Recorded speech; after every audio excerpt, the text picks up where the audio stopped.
Hey guys, John Latok here from Stormforce Fitness, just with a quick video explaining how to use the Mojo calorie calculator. Without going into it too much, the whole point of this spreadsheet is to give you a very simple way of figuring out how many calories you need to eat either to maintain weight or lose weight, whatever your target is. And to do this accurately, we need to know your body weight and your body fat percentage. Muscle and body fat are both metabolically active. In other words, they both require energy. We often think of fat as just like this dead thing that we want to get rid of, but it does actually have a sort of energy cost. Nowhere near as much as muscle. We're talking for body fat about 4.5 calories per kilo per day, whereas muscle is about 26. So obviously the more muscle you've got and the less fat, the better. I think we all know that. So without further ado, let me show you how to use this spreadsheet. We're going to use the InBody report that we use at Stormforce Fitness, so lots of things to look at on here, but for this we simply need to look at weight. So in this case we're looking at 53.6 there, so we'll put that into the body weight, and then if we come back we look at percentage of body fat here, so in this case 23.3%. So we're going to put in decimal, so 0.233. And that chucks out what we call your resting metabolic rate. So that's basically if you just woke up in the morning and lay on your bed all day long for 24 hours and didn't actually do anything, then you would still be burning up this amount of calories to keep your brain functioning, your heart, your lungs, and so on. But obviously that's not all we do each day. We have effectively a lifestyle. So maybe you're sat at your desk all day, maybe you're a builder. Those are almost like two extremes.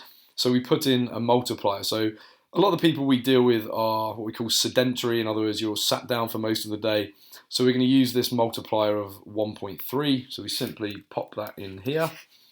And then we have an exercise multiplier. So obviously each type of exercise has a different demand in terms of calorie output.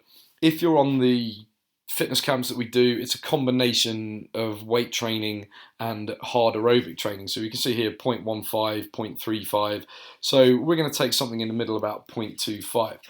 I guess at this stage it's a good time to say, we can never be perfectly accurate without you being in a science lab 24 hours a day. Each day might be a little bit different. Even a sedentary lifestyle, you might have someone who's literally sat on their bum all day, and you have somebody who is sat down, but maybe they're walking up and down to the office 2 floors above them 10, 15 times a day. So there's always going to be slight differences, and if you obsess about the details, you almost end up getting too caught up, and it rarely brings more success. So we're kind of making educated guesses, and then the key thing is to use feedback, use your results as you go to adapt as necessary. So what we now have is an approximate total daily energy expenditure, which includes your resting metabolic rate, your lifestyle, and your exercise. So we know that this person is going to be burning around 1,800 calories per day on an exercise day and around 1,500 on a rest day. Now, this is what we call your maintenance calories. So if this person eats exactly like this, they're not really going to see any appreciable gain in weight or loss in weight. That's why we call it maintenance calories. Obviously, if we're wanting to lose body fat, we need a calorie deficit. So again, there's a lot we could talk about around this, but ultimately somewhere between 10 and 30% as a deficit is about right. Okay, any more than that and we start seeing dramatic increases in stress hormones, we see big losses in muscle mass, and obviously in the long term that is not going to be good. We've just explained why having more muscle is a good thing for long-term long-term body composition efforts, as well as strength and so on and so forth. But for now, let's just work on the fact that we want to be between about 10 and 30%. Generally 20%, somewhere in the middle, is a good place to start, and then from there you can see how things are going. Obviously if you've got a very close goal in terms of maybe you're going on holiday in 3 or 4 weeks, then you might want to crank it up to 30% and accept that you may lose a little bit of muscle, but it's certainly not something I would recommend day after day, month after month. Okay, if you've got a bit more of a long-term goal and you want to maintain muscle as you go, and you're happy with slower results but consistent results, then 10% is probably better. So we're going to go with 20%, so I will put in 0.2 in both of these boxes here. And now we see we have target calories of, on an exercise day, about 1400, and on a non-exercise day, about 1200.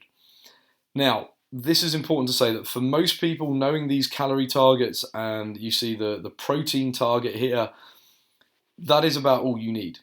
Keep it simple, hit those numbers or very close to. Again, you don't have to be obsessive about it. You will get great results. Okay, it's pretty much that simple. If you want to be a little bit more accurate, then you can start measuring your fats and your carbohydrate intake. But honestly, we always talk of keto diets and so on and so forth. All this sort of stuff becomes mind-numbingly complex for people, and as a result, they end up giving up.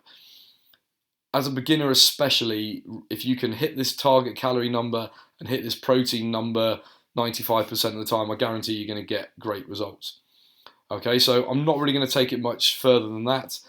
That's how you use the calorie calculator. It's then obviously up to you to go away, see how your current diet fits with that.